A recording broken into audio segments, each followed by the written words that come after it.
A few years ago, I was walking through the woods off the beaten track a bit, and I smelt this really overpowering sweet smell. Being nosy, I pulled back the undergrowth to have a look and found a dead body. The guy had clearly been there a while and wasn't looking great, all swollen and green and black with various runny bits. The local wildlife had also been dining well for a few days. I called the police, who told me to wait with the body until they arrived. Being in the middle of nowhere, it took a while for them to arrive and it got dark, and I was just sat there in the dark with him for a long time. It turned out he had committed suicide. For a long time afterwards, I had dreams about him, and he would talk to me, and not nice things. Mainly about how he was angry I had disturbed his resting place, and he wanted me to kill myself. Probably just my imagination, but all pretty disturbing at the time. He still turns up in my dreams from time to time, and no doubt will be tonight after typing this. I was about 12 years old and I was talking with my dad in his room. My mom was in the closet with the lights off, but we could clearly see her folding clothes. Well, during me and my dad's conversation, he had asked my mom something, but to no reply. He eventually got to the point where he started to yell. I got up and stepped into the closet, but then I heard my mom walk into the room and ask why he was yelling her name. I looked at her and she had a towel wrapped around her. I quickly looked back into the closet and saw nothing. Absolutely nothing. This obviously creeped me and my dad out. Whatever we saw, it wasn't my mom. Whatever it was, it had her shape and even the bun. My mom always had her hair in a bun. I would have completely thought this was my imagination if it weren't for my dad also being there and seeing it too. What do you think that thing was? Write your thoughts in the comments. The old water house over the health. There was an ancient crumbling water house where the entire estate's water system was managed. Believe me, we thought it was a miracle how anything that old and manky could keep and pump out any water. But it did. It was made with bricks, with a black slate roof and iron doors. Although at the time of this incident, it was just a shadow of its former self and didn't have any doors. The windows were all smashed in by generations of kids throwing rocks and stones at them. It was there where my mama and her siblings were kids played over the heath, and they all told us it. Spooked them and their mates as it did us. It was a really hot day one summer in the school holidays. The older boys were at home for some reason, and all the younger cousins, me included, were being little brats, so the boys said they would take us all blackberry picking to keep us quiet. Mama agreed gratefully. The boys were really responsible and mature. At 16, 17, and 18, they babysat for us younger kids all the time. So we all knew the rules of staying close to the boys and doing what they told us. And so a half hour later, everyone had their fruit buckets and we were off. There were 5 of us younger kids. We were all really excited as blackberry picking was a great family favorite activity, and our Gran's blackberry pies were the best. Gran's house led directly onto the back of the heath. There was a fence with a gap at the end. One of my older cousins passed me through to the other, then lifted my tiny wheelchair over the fence. The other kids were through in seconds, and we were away again. On our way to our destination, the older boys told us spooky stories, as they always did. Half because they liked scaring us, and a half because we all used to beg them to. There was nothing more terrifying than a story from my cousins. H or B, they were masters and so believable we loved it.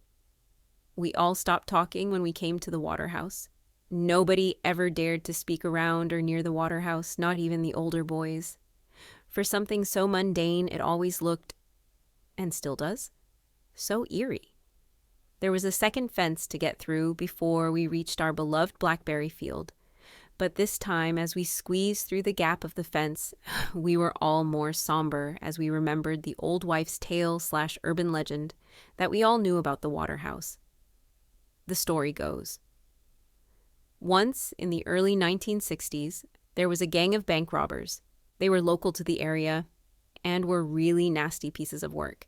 Their expertise was terrorizing bank customers and staff alike before grabbing and shooting anything that moved. They did several jobs without getting caught, but they really messed up a particular job. And a sweet 19-year-old trainee bank clerk was shot dead, and 5 more people were seriously injured. One of the gang was also shot dead, along with the nastiest member of the gang being seriously wounded in the crossfire. It is said that the remaining gang members escaped with just a few hundred and made their way over to the heath and hid out in the waterhouse. It was newish at that time and was a perfect hideaway for the murderers. There was a lot of contention and stress between the remaining gang, months, although it was never proven how. The bodies of all 3 of the remaining gang members were discovered rotting away in the waterhouse 6 months later. A few years after the weird stuff and creepy noises started occurring near and around the waterhouse, mysterious hairy figures were glimpsed moving stealthily amongst the pipes and wires. A dank, moldy, rotten smell like aging river weeds was always smelt around the area of the waterhouse, and eerie wails and menacing murmurs could be heard day and night. In the late 70s, there was a spate of mysterious deaths of homeless people who would shelter over the heath not too far from the waterhouse. There was nothing to ever link the deaths to the waterhouse, but the locals soon started giving the waterhouse and surrounding area a wide berth because of the creepy history and dark reputation, and that left the waterhouse abandoned and in disrepair. That's what we knew of the waterhouse's dark history. That is why we were so wary and anxious to get away from it, as quickly as possible. When we were all through the gap in the fence further away from the waterhouse, us younger cousins built up enough courage to glance over at the building of the ill repute before being rounded up by the older boys. A put me in my wheelchair again, and we set off to the blackberry field. We soon arrived at the field, where some other local kids we knew were already there, and we spent a nice afternoon picking and eating the juicy sweet blackberries and splashing in the river, and soon the sun was getting low and it was time for home. Our journey home was much like the one there. We were still bantering, laughing, and the older boys were still winding. It happened when I was 11.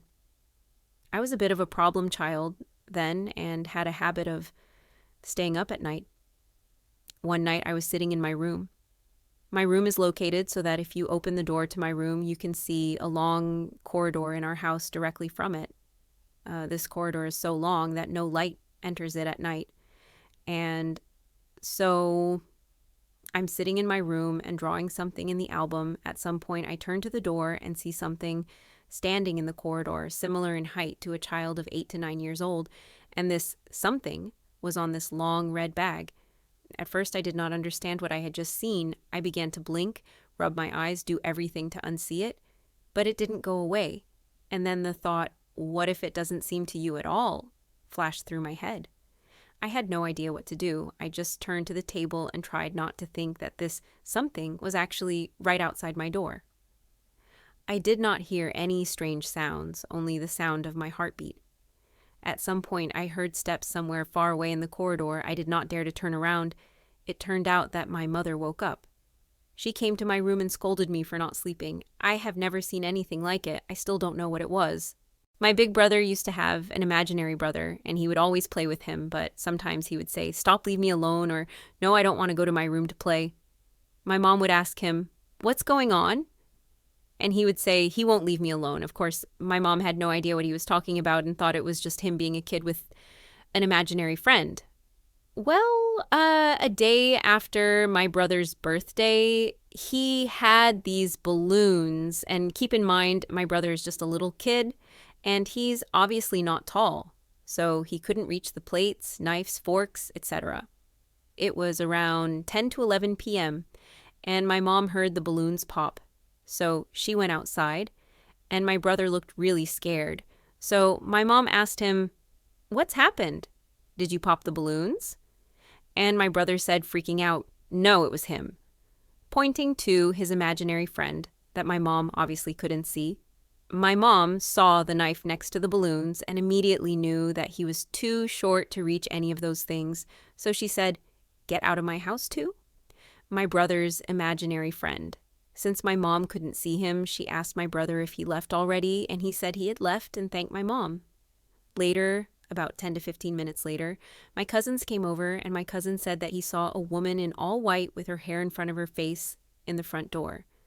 My brother said that that was his mom, and she opened the door. My cousins were already inside and asked my brother if she was still there, and my brother said yes, and that she was mad. She started to yell for her to get out, and then she asked my brother if she was still here, and he said no. My brother is now 19 and says he still sometimes sees him in his mirror. Don't forget to like the video and subscribe so you don't miss more stories like this.